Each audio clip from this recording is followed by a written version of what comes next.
জীবনে বিশ্বাসের সাথে এই কালেমাজি উচ্চারণ করেছে, মুখ দিয়া বিশ্বাস করেছে, তার পাপের সব শাস্তি শেষ হয়ে যাওয়ার পর আল্লাহ পাক তাকে মুক্ত করবেন জাহান্নাম থেকে। কেউ এরকম জাহান্নামে থাকবে না যে একবার কালেমা বিশ্বাসের সাথে উচ্চারণ করেছিল। এই কথা কাফেরদের ব্যাপারে প্রযোজ্য নয়। সর্বশেষ যে ব্যক্তি জাহান্নাম থেকে মুক্তি লাভ করবে তাকে আল্লাহ পাক বলবেন, ফেরেশতাদেরকে বলবেন, ও আমার ফেরেশতারা, আমার এই বান্দাকে জান্নাত এবং জাহান্নামের মাঝখানে রেখে দাও। জান্নাত এবং জাহান্নামের মাঝখানে লোকটি যখন থাকার জায়গা পাবে সে জান্নাতের দিকে তাকায়া দেখবে আর কাঁদতে থাকবে।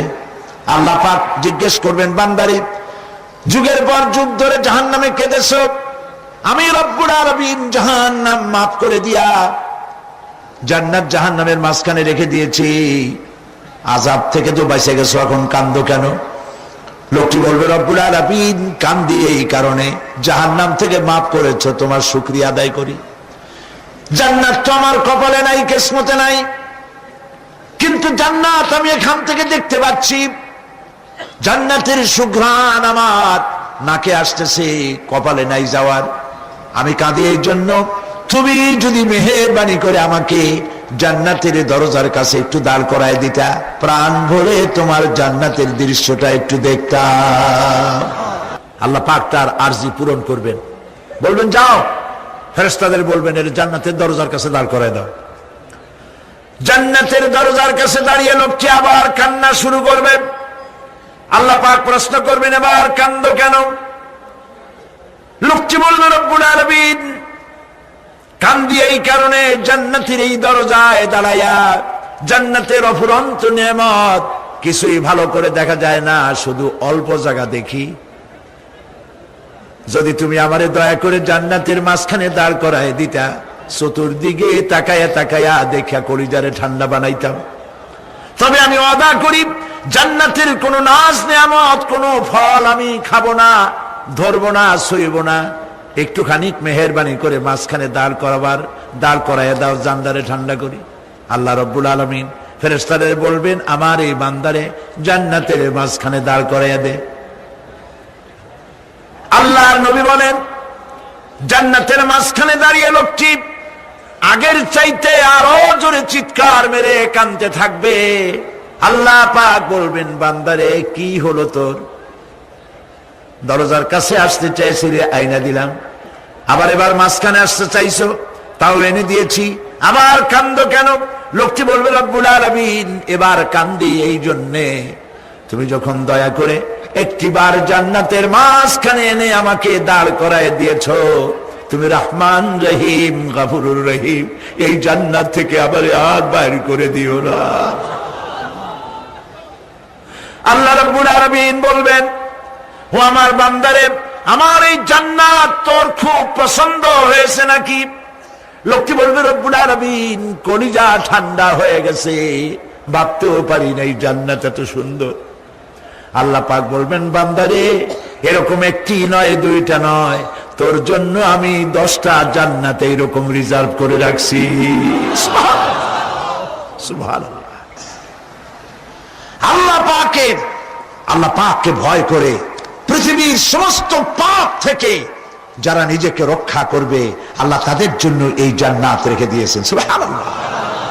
সেই জান্নাতের রিসিপশন আপনারা আন্দাজ করতে পারবেন না, রিসিপশন কারে কয়। কি এর প্রধানমন্ত্রী আর প্রেসিডেন্ট, 4-5টা পুলিশ আর আর্মি এসে একটা ফট করে সেলুট মারলো, বাস শেষ হয়ে গেল, এরকম না। জান্নাতীদেরকে রিসিপশন দেওয়া হবে।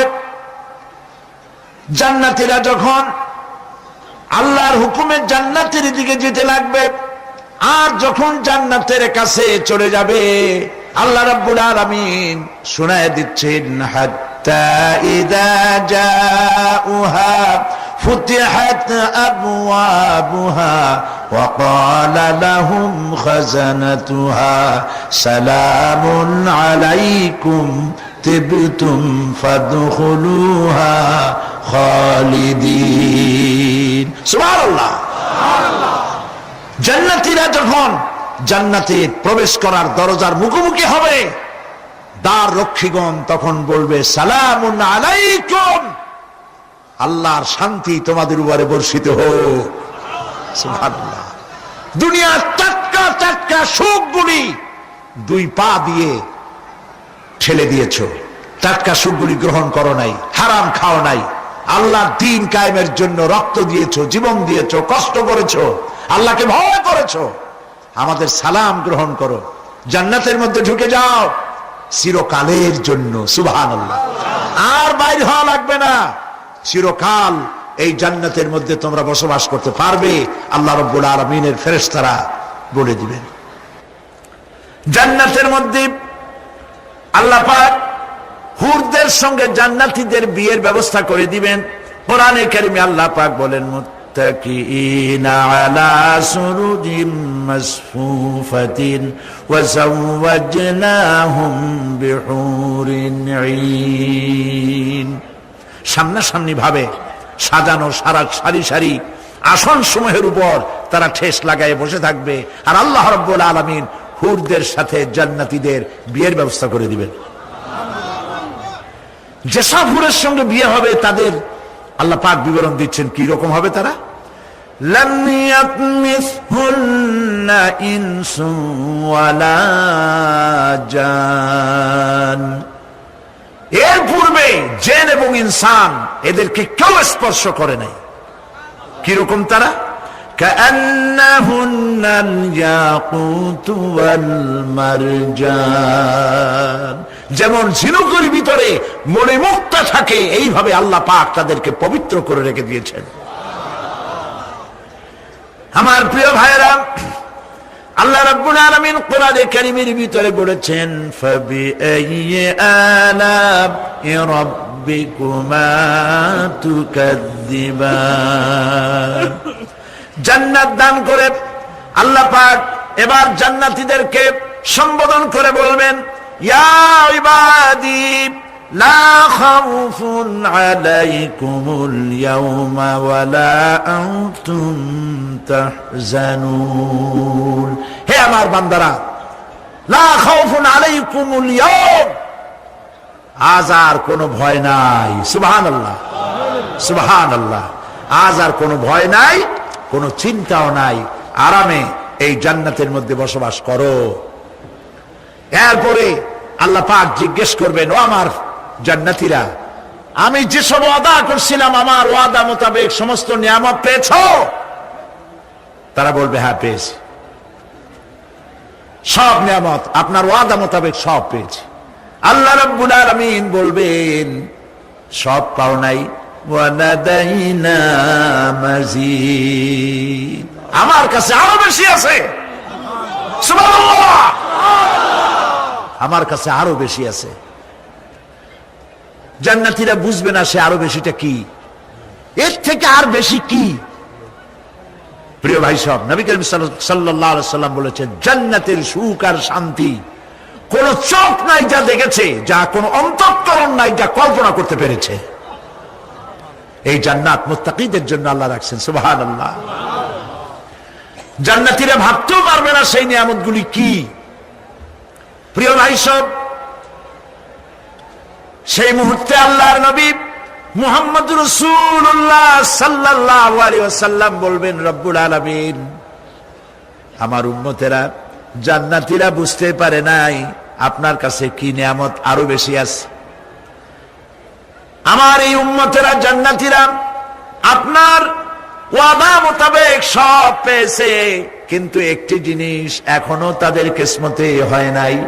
সেই জিনিসটা হলো যারা তার রবকে না দেখে শুধু কোরআন আর হাদিসের কথা শুনে আরবের ঘুম হারাম করে তাহাজ্জুদের নামাজ আদায় করেছিল, চোখের পানি ফেলেছিল।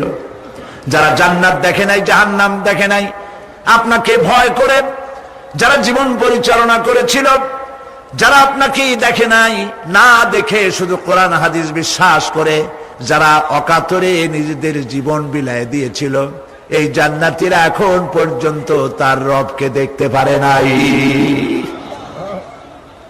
আল্লাহ রাব্বুল আলামিন তার সামনে থেকে ৭০,০০০ পর্দা সরে যাবে। আল্লাহ পাক বান্দাদের আরজি পুরা করার জন্য জান্নাতীদের সামনে তিনি জালোয়া ফরোজ হবে। কোরআন শরীফের ভিতরে আল্লাহ পাক বলেন, জান্নাতীরা তারা আল্লাহর দিকে, জান্নাতীরা তার রবের দিকে তাকিয়ে থাকবে, আর রব তার বান্দাদের দিকে তাকাইয়া থাকবে। প্রাণ ভরে জান্নাতীরা রবকে দেখবে, সুবহানাল্লাহ, আল্লাহ পাককে দেখবে। প্রাণ খুলে আজ দোয়া করি রব্বুল আলামিন, জান্নাতের যেই পরিবেশে, যেই জায়গায় তুমি দয়া করে তোমার গোলামদেরকে তুমি নিজেই দর্শন দিবে, দেখা দিবে। মনিব গো, ও আমাদের রব, আজ এই বিশাল জনসমুদ্র নিয়ে তোমার দরবারে আবেগ ভরা কণ্ঠে বলি, যে অনুষ্ঠানটি তুমি এমন মুবারক অনুষ্ঠান করবে যেখানে তুমি জান্নাতীদেরকে দেখা দিবে, ওই জান্নাতের কোনো একটি, ওই অনুষ্ঠানের কোনো একটি কোনায় কানায় আমাদেরকেও দাঁড় করাইয়া দেখার তৌফিক। প্রিয় ভাই সব, আল্লাহ রাব্বুল আলামিন মানুষের সামনে এত সব নিয়ামত রেখেছেন, এই জান্নাত দান করবেন। এরপরে আল্লাহ রাব্বুল আলামিন কোরআনে কারীমের মধ্যে বলেছেন, রব্বিস সামাওয়াতি ওয়াল আরদি ওয়া মা বাইনাহুমার রাহমানি লা ইয়ামলিকুনা মিনহু খিতাবা। এসব পুরস্কার রয়েছে তোমাদের সেই রবের পক্ষ থেকে যিনি আকাশ আর জমিনের মালিক। সুবহানাল্লাহ বলবেন না? যার সামনে কথা বলার ক্ষমতা কারো হবে না। এটি একটি মারাত্মক কথা। কিয়ামতের দিন আল্লাহর দরবারে কেউ কথা বলতে পারবে না আল্লাহর নির্দেশ ছাড়া। একটি আকীদা পরিষ্কার করে নিয়ে যান আপনাদের, সে আকীদাটা এভাবে পরিষ্কার করুন,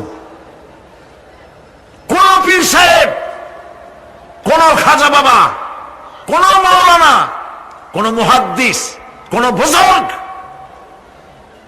আপনাকে সুপারিশ করতে পারবে না যদি না আল্লাহ পাক তাকে কথা বলার তৌফিক না দেন। মনে থাকবে এটা? আয়াতুল কুরসির ভিতরে আমরা পড়ি, মান যাল্লাযী ইয়াশফাউ ইনদাহু ইল্লা বিইজনিহি। আল্লাহ পাক বলেছেন কিয়ামতের দিন আল্লাহর দরবারে কার সাহস আছে কথা বলতে পারে?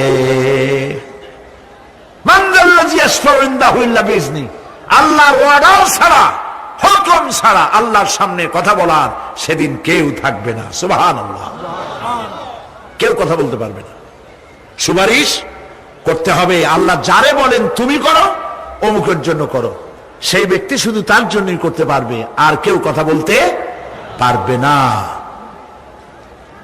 সেই কঠিন হাসরের ময়দান, যেদিন শুধুমাত্র আল্লাহ পাক কথা বলবেন, আর যারে বলতে বলবেন সেই কেবলমাত্র বলতে পারবে। সুপারিশ এটি আল্লাহ পাক কিয়ামতে পারমিশন দিলে বলা যাবে। হযরত ইব্রাহিম আলাইহিস সালাম কিয়ামতের দিন তার নিজের পিতা সম্পর্কে সুপারিশ করবেন, রব্বুল আলামিন আমার আব্বার জন্য সুপারিশ করতেছি, মেহেরবানি করে জাহান্নাম থেকে তারে আপনি রক্ষা করুন। আল্লাহ রব্বুল আলামিন বলবেন, ইব্রাহিম তোমার সুপারিশ মঞ্জুর হবে না। প্রিয় ভাই সব, একটু মাথা খাটান, চিন্তা করেন। উলুল আযম পয়গম্বর, জাতির পিতা। কে জাতির পিতা? চিল্লায় বলুন, কলিজা সাফ করে ফেলুন, মুসলমানদের জাতির পিতা হাফিজ আমি কেউ হতে পারে না।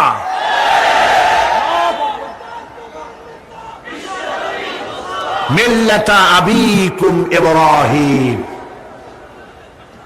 ইব্রাহিম আলাইহিস সালাম এই মিল্লাতের পিতা। সুবহানাল্লাহ।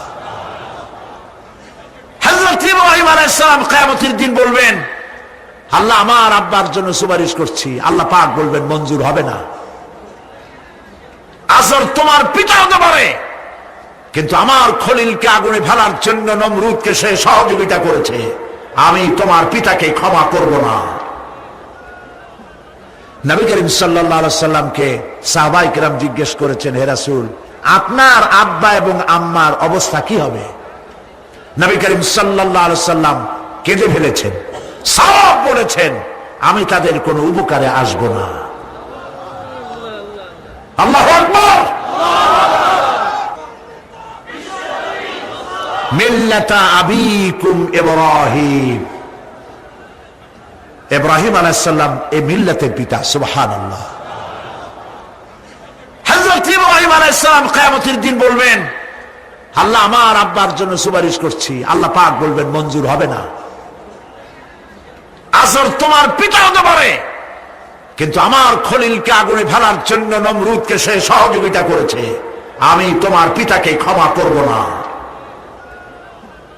নবী করিম সাল্লাল্লাহু আলাইহি সাল্লামকে সাহাবায়ে কেরাম জিজ্ঞেস করেছেন, হে রাসূল, আপনার আব্বা এবং আম্মার অবস্থা কি হবে? নবী করিম সাল্লাল্লাহু আলাইহি সাল্লাম কেঁদে ফেলেছেন, সব বলেছেন, আমি তাদের কোনো উপকারে আসব না। আল্লাহু আকবার। আপনি মনে করছেন নাকি যে ইয়া নবী সালাম আলাইকা বলি অমনি নবী সুপারিশ পাবেন?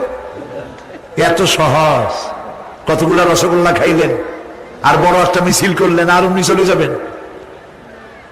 পৃথিবীর সব মানুষ, সাহাবায়ে কেরাম বাদ দেন, পৃথিবীর সমস্ত মানুষ একত্রিত হয়ে আবু তালেব রাসূলুল্লাহকে যে ভালোবেসেছেন, ওর 1000 ভাগের 1 ভাগও সারা দুনিয়ার মানুষ রাসূলুল্লাহকে ভালোবাসতে পারবে? পারবে? নিজের ছেলে আলীকে, আলী রাদিয়াল্লাহু তাআলা আনহুকে আলাদায় বিছানায় শোয়াইয়া, ছোট্ট মানুষ হযরত আলী আলাদা জায়গায় রাখিয়া মুহাম্মদুর রাসূলুল্লাহ সাল্লাল্লাহু আলাইহি সাল্লাম এতিম মানুষ, তারে কলিজার সাথে বুকের মধ্যে আশ্রয় করে দিয়ে আগলে রেখেছেন বুক পরে। সেই আবু তালেব মৃত্যুর সময় নবী করিম সাল্লাল্লাহু আলাইহি সাল্লাম বলেছিলেন, চাচা একটিবার আমার কানে তাওহীদের কালেমা শোনায় দেন। আবু তালেব, তার কিসমতে ছিল না কালেমা। মরে যাওয়ার পর একজন সাহাবী বলেছিলেন, ইয়া রাসূলুল্লাহ, মৃত্যুর সময় আবু তালেবের মুখ আমি নড়তে দেখেছি, তিনি কালেমা পড়েছেন সম্ভবত। রাসূলুল্লাহ সাহেব বলেছেন, আমি শুনি নাই। এত ভালোবাসার পরেও হাদিস শরীফে এসেছে আবু তালেব জাহান্নামে যাবে। কোথায় যাবে? জাহান্নামে। সবচাইতে কম আযাব হবে কার? আবু তালেবের। কম আযাবটা কি? হাদিস শরীফে এসেছে কম আযাব হলো জাহান্নামের আগুন দিয়ে এক জোড়া জুতা তৈরি করে আবু তালেবের পায়ে পরিয়ে দেওয়া হবে। সেই জাহান্নামের আগুনের তৈরি করা জুতার তাপে আবু তালেবের মাথার ঘিলুগুলো টকবক করে বউ পড়তে লাগবে। এত ভালোবেসে যদি কিয়ামতে উপায় না হয়, আপনি ইয়া নবী সালাম আলাইকা, ইয়া রাসূল সালাম আলাইকা, আর কতগুলো জিলাপি খাইলেন, বড় একটা মিছিল করলেন। প্রিয় ভাই সব, এইসব বেদাত ছাড়ুন, এগুলি সুস্পষ্ট বিদআত। রাসূলুল্লাহকে ভালোবাসবেন, সাহাবীরা যেভাবে ভালোবেসেছেন ওইভাবে ভালোবাসবেন। সুন্নাতের অনুসরণ কিভাবে করবেন? সুন্নাতের অনুসরণ করবেন কিভাবে? নবী করিম সাল্লাল্লাহু আলাইহি ওয়াসাল্লামকে ভালোবাসবেন কিভাবে? হযরত আব্দুল্লাহ ইবনে মাসউদ রাদিয়াল্লাহু তাআলা আনহু তিনি সাফ বলেছেন, মান কানা মুস্তান্নান ফালিয়াস্তান্না বিমান ক্বাদ মাত। কেউ যদি সুন্নতের পূর্ণাঙ্গ অনুসরণ করতে চায়, সেজন্য যারা মরে গেছে তাদের অনুসরণ করে। ফাইনাল হাইয়া লা তু'মানু আলাইহিল ফিতনা। কারণ যে ব্যক্তি মারা গেছে, যে ব্যক্তি বেঁচে আছে, ফাইনাল হাইয়া, যে ব্যক্তি বেঁচে আছে, সে যে ভবিষ্যতে ফিতনায় পড়বে না তা নিশ্চিত করে বলার কোনো উপায় নাই।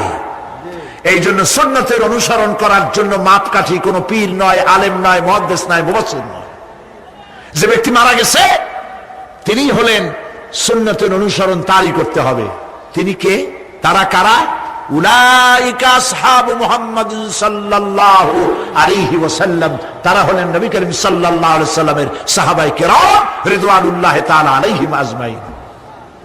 কানু আফদালু হাযিহিল উম্মাহ, তারা হচ্ছে এই উম্মতের শ্রেষ্ঠ সন্তান।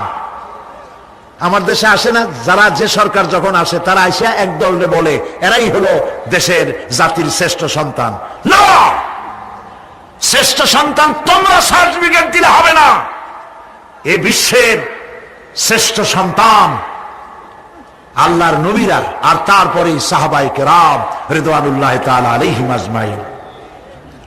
আবাররাহা কুলুবান, তাদের কলবকে আল্লাহ পাক পবিত্র করেছেন। ওয়া আমাকাহা ইলমান, আর তাদেরকে গভীর ইলম দান করেছেন।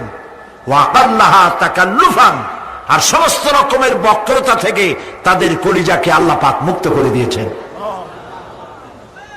ইখতারাহুমুল্লাহু লিসুহবাতি নবিয়্যিহি ওয়া লিইকামাতি দীনিহি, আল্লাহ পাক এই সব লোকদের, কাদের? সাহাবীদের, এই সব লোকদেরকে আল্লাহ বাছাই করেছিলেন মুহাম্মদ রাসূলুল্লাহ সাল্লাল্লাহু আলাইহি সাল্লামের সাহাবী হওয়ার জন্য। বাছাই করছে কে? আল্লাহ পাক নিজে বাছাই করেছেন রাসূলের সাহাবী হওয়ার জন্য। কি জন্য? লিকামতিদ দ্বীন, আল্লাহ পাকের দ্বীন প্রতিষ্ঠার জন্য। সেই জন্য প্রিয় ভাই সব, কিয়ামতের দিন সুপারিশ কেউ কিন্তু করতে পারবে না। সুপারিশ করতে পারবেন কেবলমাত্র কে? বলেন সবাই, আল্লাহ সুবহানাহু ওয়া তাআলা। যাকে পারমিশন দিবেন তিনি কেবল করতে পারবেন, আর কেউ সুপারিশ করতে পারবে না। সেই জন্য মনের থেকে, কলিজা থেকে সমস্ত কথা উঠায় ফেলে ঈমান পোক্তা করুন। সেদিন কথা বলবার মতো ক্ষমতা আল্লাহর সামনে কারো হবে না। যিনি তাকে পারমিশন দিবেন তিনি কেবল বলতে পারবেন। কিয়ামতের হায়বাত এবং জালাল, ফেরেশতাদের আনাগোনা, জাহান্নামের গর্জন, মানুষের কলিজা গলার কাছে চলে আসবে। গর্ভবতী নারীর গর্ভ খসে পড়বে। দুগ্ধপোষ্য নারী, যে দুধ দেয় তার বাচ্চাকে দুধ দেওয়ার কথা ভুলে যাবে, নিজের সন্তান ভুলে যাবে। সেই কঠিন হাসরের ময়দানে, সেইখানে কেবলমাত্র আল্লাহ পাক যাদেরকে রক্ষা করবেন তারাই সেখানে বাঁচতে পারবে, অন্যরা সেখানে তাদের কোনো উপায় থাকবে না। আল্লাহ পাক বলছেন এরকম একটি জায়গা সম্পর্কে আমি তোমাদেরকে জানিয়ে দিলাম। আল্লাহ রাব্বুল আলামিন বলেন, যালিকাল ইয়াউমুল হক ফামান শাআ আত্তাখাযা ইলা রাব্বিহি মাআবা। এই দিনটি অবশ্যই আসবে, সেদিনটি নিশ্চিতভাবে আসবে। আর এখন যার ইচ্ছা সে তার রবের দিকে অগ্রসর হোক। ইন্না আনজারনাকুম আযাবান করিবান ইয়াওমা ইয়ানজুরুল মার'উ মা কদ্দামাত ইয়াদাহু ওয়া ইয়াকুলুল কাফিরু ইয়া লাইতানি কুনতু তুরাবা। ইন্না আনজারনাকুম আযাবান করিবা, খুব নিকটবর্তী একটি আযাব সম্পর্কে আমি তোমাদেরকে সতর্ক করে দিলাম। কে বলতেছেন? আল্লাহ পাক। লক্ষ্য করুন আল্লাহ কি বলছেন, খুব নিকটবর্তী একটি কঠিন শাস্তি, আযাব, অর্থাৎ কিয়ামত, এ সম্পর্কে আমি তোমাদেরকে সতর্ক করে দিলাম। ইয়াউমা ইয়ানজুরুল মার'উ মা কদ্দামাত ইয়াদাহ, সেদিন প্রত্যেকটি লোক যা সে পাঠিয়ে দিয়েছিল এখানে, অর্থাৎ যা করেছিল সেগুলি সে দেখতে পাবে। আর তখন ওয়ায়াকুলুল কাফিরু ইয়া লাইতানি কুনতু তুরাবা। সেই কিয়ামতের ময়দানে অবস্থা দেখে কাফেররা বলবে, আহারে মানুষ না হইয়া যদি মাটি হইয়া যেতাম, যদি মাটি হতাম, যদি মানুষ না হয়ে না জন্মাতাম, আজ এই হাসরের ময়দানে এইখানে এই বিচারের মুখোমুখি হতাম না, মাটি হইলে বরং অনেক ভালো হতো। প্রিয় ভাই সব, সূরা আন-নাবা সংক্ষিপ্ত আকারে যে আলোচনাটি করলাম, সে আলোচনাটি ছিল এই, পরকাল হবে, কিয়ামত হবে, এতে কোনো সন্দেহ নাই। আছে সন্দেহ? কোনো সন্দেহ নাই, অবশ্যই কিয়ামত হবে। এবং সেই কিয়ামত কেমনে হবে সেগুলির দৃষ্টান্ত, মানুষ মরলে পচে যাবে, গলে যাবে, তারপরে জিন্দা হবে কেমনে, সেগুলি আমি আপনাদের সামনে আলোচনা করেছি। তারপরে জান্নাত এবং জাহান্নাম দুটি ভাগ হবে, সেগুলির ব্যাপারে আমি আপনাদের সামনে আলোচনা করেছি। আজকে মুনাজাতের আগে সর্বশেষ যে কথাগুলি বলতে চাই, সে কথাগুলি হলো এই পৃথিবীতে আমরা এসেছি, চলে যাব, যাওয়ার আগে এই কোরআন একটি বিশাল জনগোষ্ঠী এমন বানাতে চেয়েছে, যে জনগোষ্ঠী এই কোরআন দিয়ে একটি বিশাল সমাজ গড়বে, রাষ্ট্র গড়বে, এমন রাষ্ট্র গড়বে যেই রাষ্ট্রে দুঃখ থাকবে না, অশান্তি থাকবে না, যেখানে সুখ থাকবে, সমৃদ্ধি থাকবে, আর কিয়ামতের দিন আল্লাহর জান্নাতে তারা চলে যাবে। তেমন একটি সমাজকে আমরা চাই। সবাই বলেন, সেরকম একটি সমাজকে আমরা চাই। কারা কারা চাই হাত তুলে দেখা।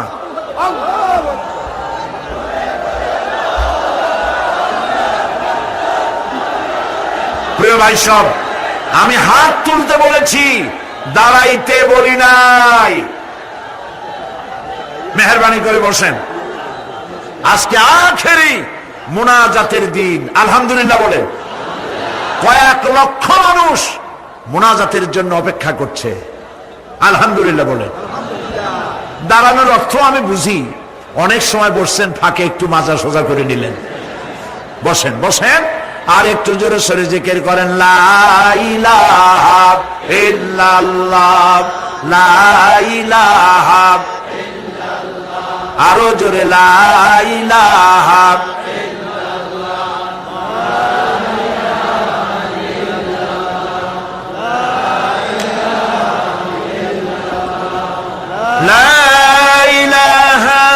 ইল্লাল্লাহু মুহাম্মাদুর রাসূলুল্লাহ। বসা মানুষেরা দাঁড়ানো ভাইদেরকে বসতে সাহায্য করুন। কেমনে করবেন বুঝে নেন। প্রিয় ভাই সব, কিয়ামতের দিন আমরা যেতে চাই জান্নাতে। কোথায় যেতে চাই বলেন? জোরে বলেন। এই জান্নাতে যাওয়ার জন্য দুইটা কাজ করতে হবে। কয়টা কাজ? আল্লাহ রাব্বুল আলামিন বলেন, ফামান কানা ইয়ারজু লিকাআ রাব্বিহ ফালইআমাল আমালান সালিহান ওয়া লা ইউশরিক বিইবাদাতি রাব্বিহ আহাদা। আল্লাহ পাক বলেন, যে বাজারা আমার সঙ্গে দেখা করতে চায় কিয়ামতে, দুইটা কাজ করা লাগবে। বলেন কয়টা কাজ? একটা হলো নেক আমল। কি আমল বলেন? নেক আমল। নেক আমল কারে বলে? নেক আমল করতে হলে আবার দুইটা শর্ত লাগে। এক নম্বরে কাজটা করতে হবে আল্লাহরে খুশি করার জন্য। কারে খুশি করার জন্য? একটা মাদ্রাসা বানাইছি যাতে লোকেরা বলে যে বড় একটা মাদ্রাসা বানাইছে, এই জন্য মাদ্রাসা বানাবেন, মসজিদ বানাবেন, হসপিটাল বানাবেন, যা কিছু করেন নিয়ত হবে আল্লাহকে খুশি করা। নিয়ত হবে কারে খুশি করা? আল্লাহ পাককে খুশি করা। এই হলো নেক আমলের প্রথম শর্ত। কাজ হবে আল্লাহকে খুশি করার জন্য। দুই নম্বরে কাজটি হতে হবে সুন্নতে নববী সাল্লাল্লাহু আলাইহি ওয়াসাল্লামের উপরে। মনে থাকবে, দাড়ি রাখবো। কেন রাখবো? রাসূলের সুন্নাত। রাখবো কারে খুশি করার জন্য? আল্লাহকে খুশি করার জন্য। রাখবো কার মতো? রবীন্দ্রনাথের মতো, কার্ল মার্কসের মতো, কবির মতো নয়। রাখতে হবে কার মতো? নবীর মতো। বুঝে নেন, কাজটা হতে হবে আল্লাহকে খুশি করার জন্য। দুই নম্বরে কাজটা হতে হবে সুন্নতে নববী সাল্লাল্লাহু আলাইহি ওয়াসাল্লামের উপরে হতে হবে। তাহলে এই হলো এক নম্বর। জান্নাতে যাওয়ার জন্য, আল্লাহর সাথে দেখা করার জন্য এক নম্বরের কাজ হলো নেক আমল। বলেন এক নম্বরের কাজ কি? দুই নম্বরের কাজ ওয়ালা ইউশরিক বিইবাদাতি রাব্বিহ আহাদা। আল্লাহ রাব্বুল আলামিনের ইবাদতের সাথে কাউকে শরীক স্থাপন করা যাবে না। আমরা যারা মুসলমান, অধিকাংশ মুসলমান শিরকের ভিতরে মুবতালা হয়ে আছে। বিশ্বাস করেন কিনা বলেন? কাফেরেরা তো মুশরিক আছেই, ওরা তো মুশরিক আছেই, কিন্তু আমরা মুসলমানেরা আমাদের আমলের মধ্যে আমাদের অজান্তে সবের নিয়তে অনেক শিরক আমরা করে বসি। নাউজুবিল্লাহ, বলেন নাউজুবিল্লাহ। এই জন্য আমি বারবার সতর্ক করি, নিজেকেও করি, আপনাদেরকেও করি। এই কারণে করি, শিরকের গুনাহ আল্লাহ মাফ করবেন না। ইন্না শিরকা লাযুলমুন আযীম, শিরক মস্ত বড় অপরাধ, জুলম, আল্লাহ মাফ করবেন না। আল্লাহর কাছে কান্দে কান্দে মাপ চাওয়া লাগবে যে আল্লাহ শিরক থেকে আমাকে রক্ষা করো, বাঁচাও। অনেক গোপন শিরক আছে।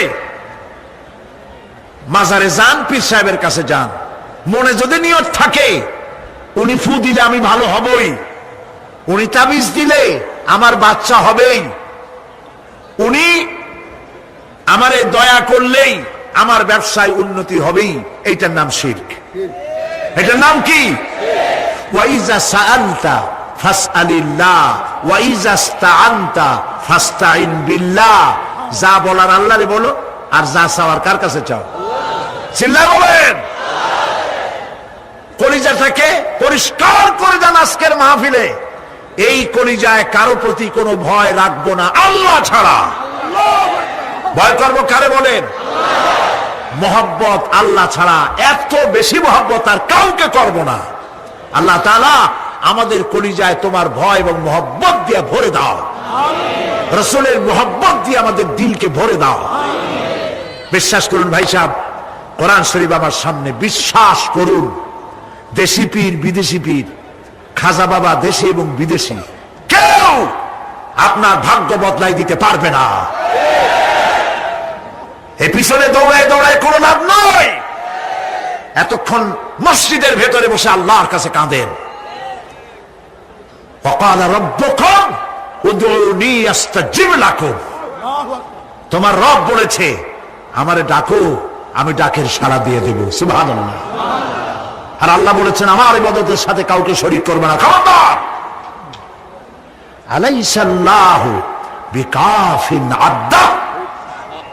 আল্লাহ প্রশ্ন করছেন, আলাইসাল্লাহু বিকাফিন আবদা, আমি কি আমার বান্দার জন্য যথেষ্ট নই? চিল্লায় বলুন অবশ্যই যথেষ্ট। আবার বলেন অবশ্যই যথেষ্ট। কলিজা সাফ করে ফেলেন। সম্রাট শাহজাহান, দিল্লির সম্রাট, হাবিজাবি সম্রাট না, দিল্লির সম্রাট। এখন কোথায়? কবরের মধ্যে। কবি বলতেছেন, শাহনে জাহাं को जिन्हें फक्र से देते थे बाज, शाहने जहां को जिन्हें फक्र से देते थे बाज, वाज कब्र में है सूरह अलहम्दु की मोहताज। সারা ভারতবর্ষ যারা ট্যাক্স দিয়ে নিজেকে সৌভাগ্যবান বলে মনে করত, সে আজ কবরের মধ্যে ভিক্ষুকের মতো সূরা আলহামদুর মতো একটি সূরার মুহতাজ হয়ে ভিক্ষুকের মতো শুয়ে আছে।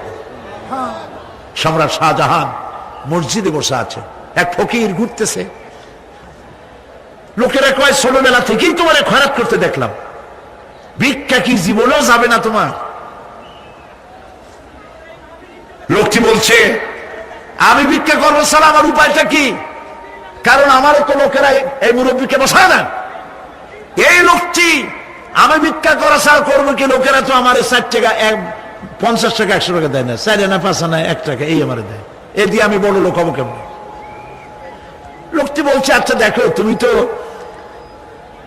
জায়গা মতো যাইতে পারো নাই, বাদশার কাছে যাও, এমন দেওয়া দেবে জীবনে আর খয়রাত করা লাগবে না। তো বাদশার কাছে কি খয়রাতি যাইতে পারে কোনোদিন? কয় হ্যাঁ, এখন পারবা। কেমনে? কয় সম্রাট শাহজাহান এখন একা একা মসজিদে আছেন। তখনকার এসব বাদশারা অনেকে নামাজি ছিলেন, দিনদার ছিলেন।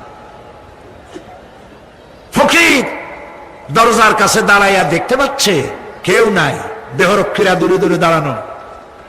বাদশাহ মসজিদের ভেতরে বসে হাত তুলে ঝুলতেছে আর কাঁদতেছে, চোখের পানি দিয়া দাঁড়িয়ে ভিজে ভিজে পড়ছে। এই দৃশ্য অনেকক্ষণ দেখলো ফকির। কিছুক্ষণ পর সম্রাট শাহজাহান মসজিদ থেকে বেরিয়ে আসছে। ফকির বলছে, আসসালামু আলাইকুম হুজুর। তিনি বললেন, ওয়ালাইকুম আসসালাম, চলে গেল। বাদশা বলল, আমার কাছ তো কেউ আইসা কিছু না চাইয়া তো যায় না, এরে দেখলাম খয়রাতির মতো কিছু চাইলো না, বেটা ভয় করলো নাকি? এদিকে আসো। আসছে। ভয় পাইছো? কয় না, ভয় পাইনি। তো কিছু যে চাইলে না?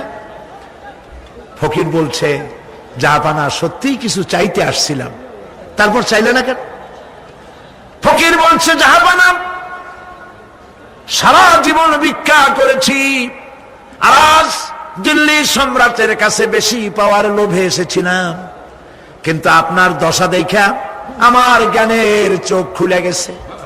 আমি লক্ষ্য করে দেখলাম, আমি সম্রাটের কাছে চাইতে এসেছি, হাত তুলি নাই, বিনয় প্রকাশ করি নাই, চোখের পানি ফেলি নাই, কিন্তু লক্ষ্য করে দেখলাম দিল্লির সম্রাট আমার চাইতেও বড় ভিক্ষুকের মতো। আবার কোন সম্রাটের কাছে হাত তুলে কান্দে? আমার জ্ঞানের চোখ খুলে গিয়েছে, আমি বুঝতে পেরেছি সম্রাট কান্দে যেই সম্রাটের কাছে, তারে ছাড়া আর কারো কাছে জীবনে চাইব না। এই কথাই সূরা ফাতিহায় প্রত্যেক দিন পড়ি, বুঝি না কি পড়ি। ইয়্যাকা না'বুদু ওয়া ইয়্যাকা নাস্তাঈন। আয় আল্লাহ, একমাত্র তোমার গোলামি করি আর তোমার কাছে সাহায্য চাই, তুমি ছাড়া কারো কাছে সাহায্য চাই না। কলিজা সাফ করুন। কোন মরা পীর, কোন জিন্দা পীর আপনার মনের আশা পুরা করতে পারবে না, পারবে না, পারবে না।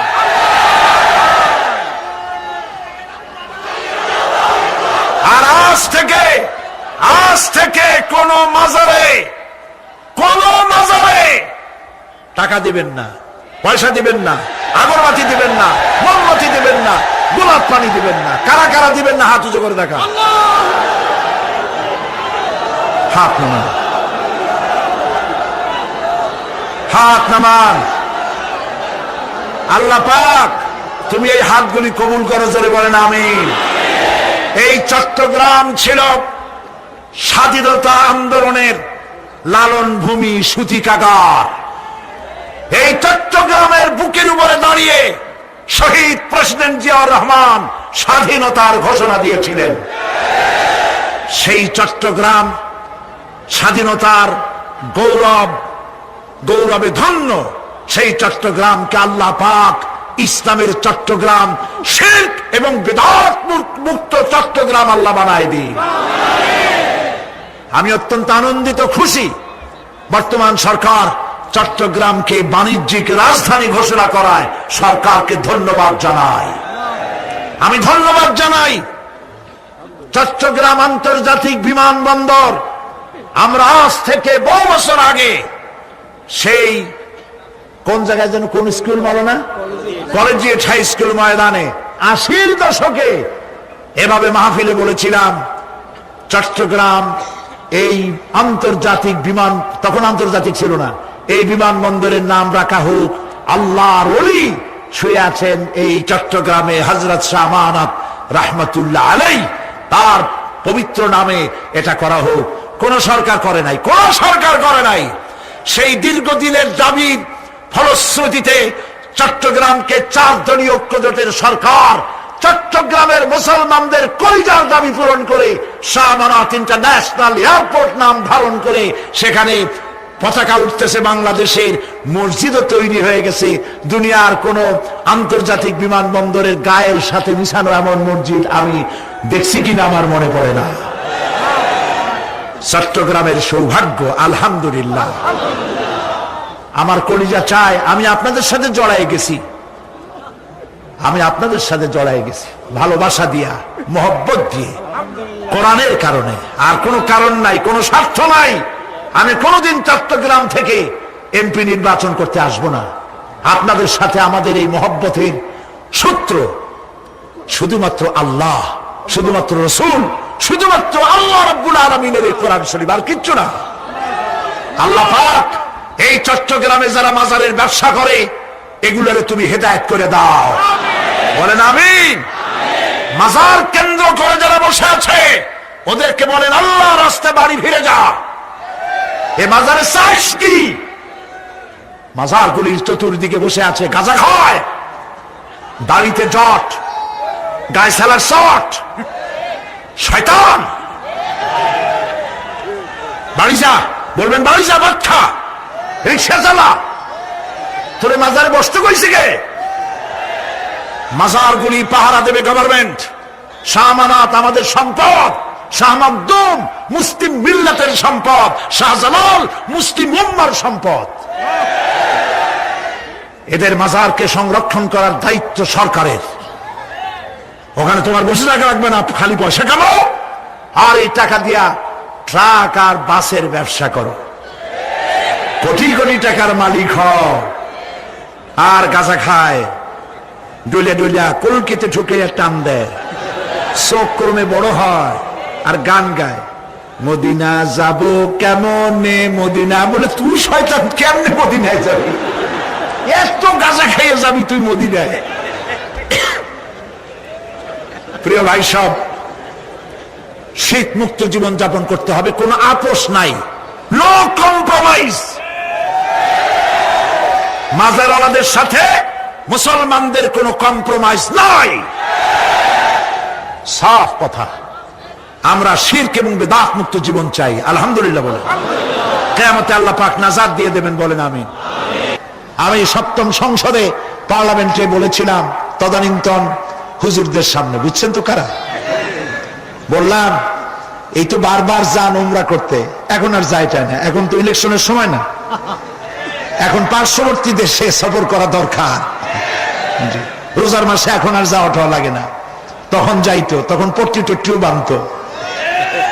বললাম আপনারা উমরা করতে যান, হজ করতে যান, আনেন কি? আতর আর পাথর, সুরমা আর খুরমা। কিন্তু দেখেন না সেখানে কি অবস্থা। আল্লাহ পাক বলেছেন আওয়ালাম ইয়ারাও আন্না জাআলনা হারামান আমিনান। দেখতে পাও না আমি এই শহরকে কি নিরাপত্তার শহর বানিয়েছি?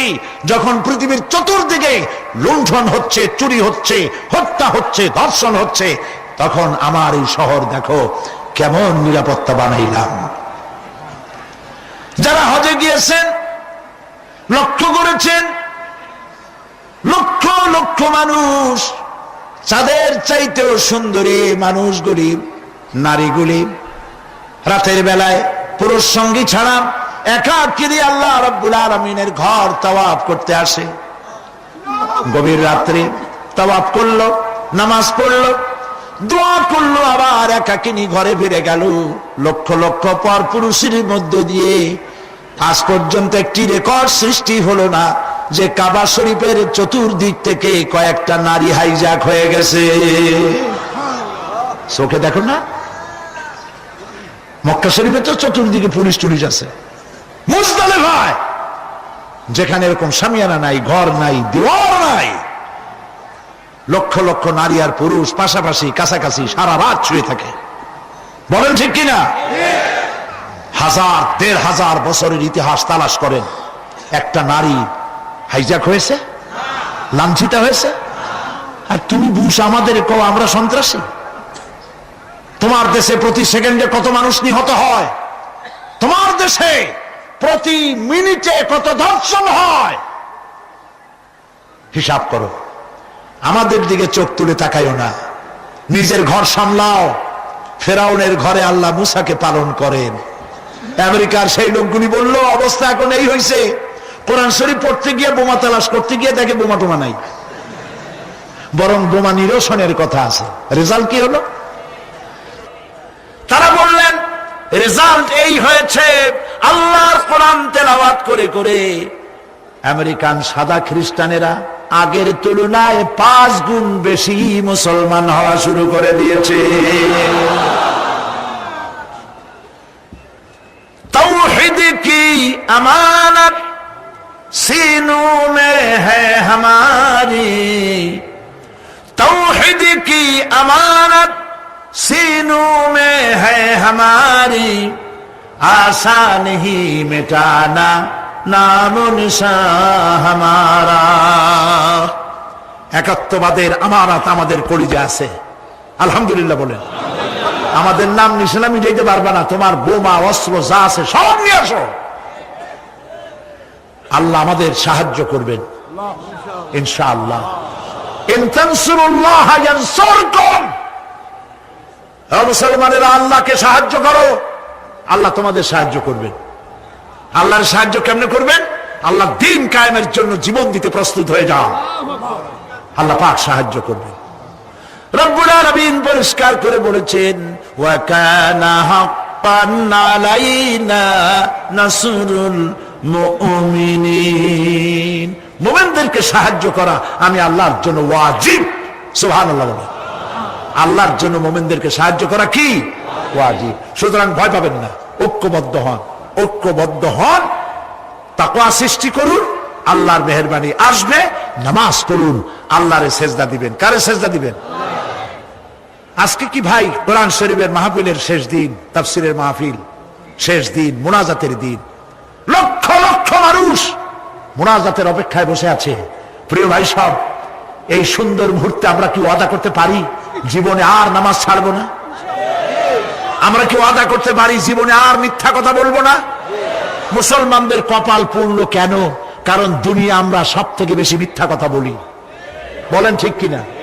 আমরা সব থেকে বেশি ওজনে কম দেই, আমরা খাদ্যে ভেজাল দেই, আমরা মানুষের শেকায়েত করি, আমরা পরনিন্দা করি, আমরা জমিনের আইল ঠেলি, আমরা নারীর মর্যাদা দেই না।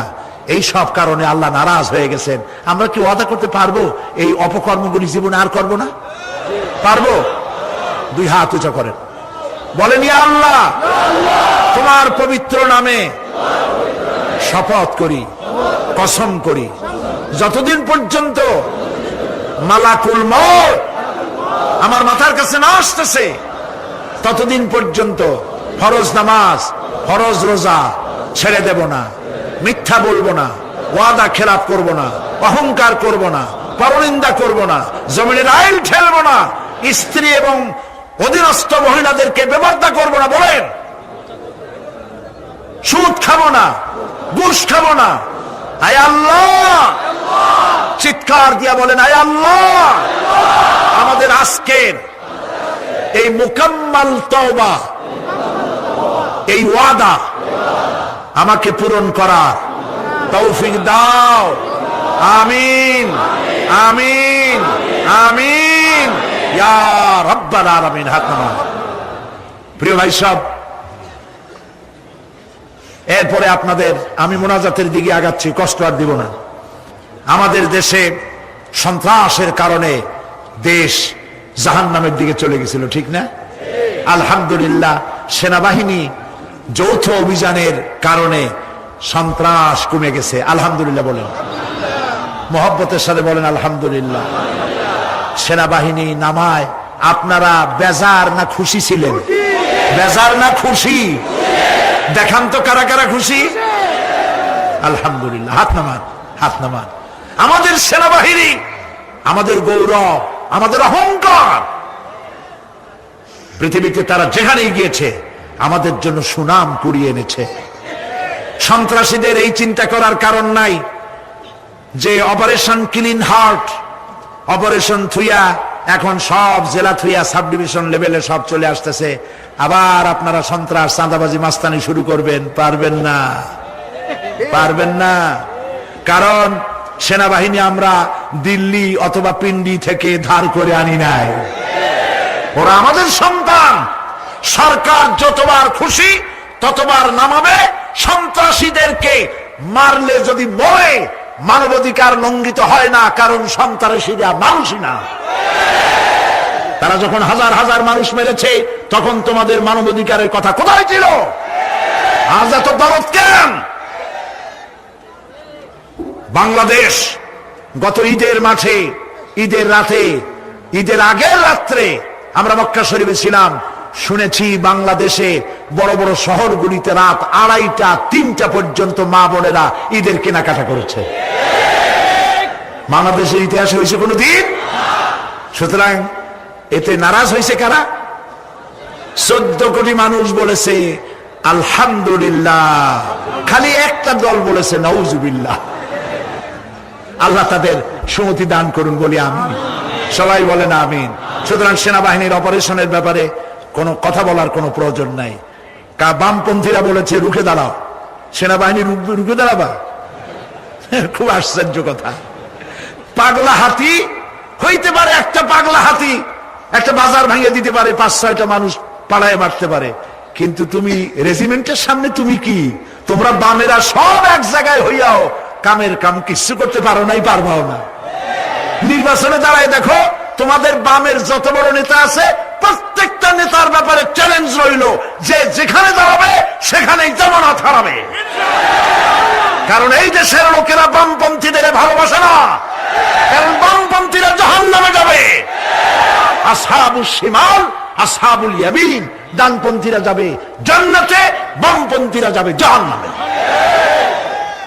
মুসলমানের বাচ্চা হইয়া নিজেদের পরিচয় দেয় বামপন্থী। আস্তাগফিরুল্লাহ। বাম মানুষেরা বাম হাত দিয়ে কি কাম করে? আস্তাগফিরুল্লাহ। কপাল পোড়া, জোরে কোন কি পোড়া? হুসনাক। আল্লাহ হেদায়েত করুন, জোরে বলেন আমিন, জোরে বলেন আমিন।